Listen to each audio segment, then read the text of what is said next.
ग्रामदैवत श्री सिद्धरामेश्वरांच्या यात्रेनिमित्त नंदीध्वजांची मिरवणूक काढली जाते।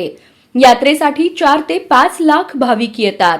त्यामुळे वाहतुकीचा अडथळा होऊन कायदा व सुव्यवस्थेचा प्रश्न निर्माण होऊ शकतो। या पार्श्वभूमीवर 12 ते 16 जानेवारीपर्यंत शहरातील 6 मार्गांवरील वाहतुकीत बदल करून त्या मार्गांवरील वाहनांसाठी पर्यायी मार्ग उपलब्ध करून देण्यात येणार आहेत।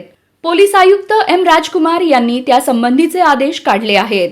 यात्रेच्या निमित्ताने विजापूर वेस ते पंचकट्टा, लक्ष्मी मार्केट ते पंचकट्टा, भारतीय स्टेट बँक ट्रेझरी शाखा ते पंचकट्टा, भारतीय स्टेट बँक ट्रेझरी शाखा ते पंचकट्टा, पार्क चौक ते मार्केट चौकी आणि ज्ञानप्रबोधिनी प्रशाला ते डॉक्टर निर्मल कुमार फडकुले सभागृह हे मार्ग 12 ते 16 जानेवारीपर्यंत सार्वजनिक वाहतुकीसाठी बंद ठेवले जाणार आहेत। त्या वाहनांसाठी विजापूर वेस ते बेगमपेठ पोलीस चौकी मागून मार्ग उपलब्ध असणार आहेत। पूनम चौक, रंगभवन चौक, 7 रस्ता, जुना एम्प्लॉयमेंट चौक, डफरीन चौक ते पार्क चौक असा मार्ग देखील त्या मार्गांवरील वाहनांसाठी उपलब्ध असणार आहे। दुसरीकडे श्री सिद्धरामेश्वर मंदिर, श्री मल्लिकार्जुन मंदिर, संमती कट्टा परिसर व होम मैदान या ठिकाणी धार्मिक कार्यक्रम होतात। श्री रेवणसिद्धेश्वर मंदिरातही भाविकांची मोठी गर्दी असते।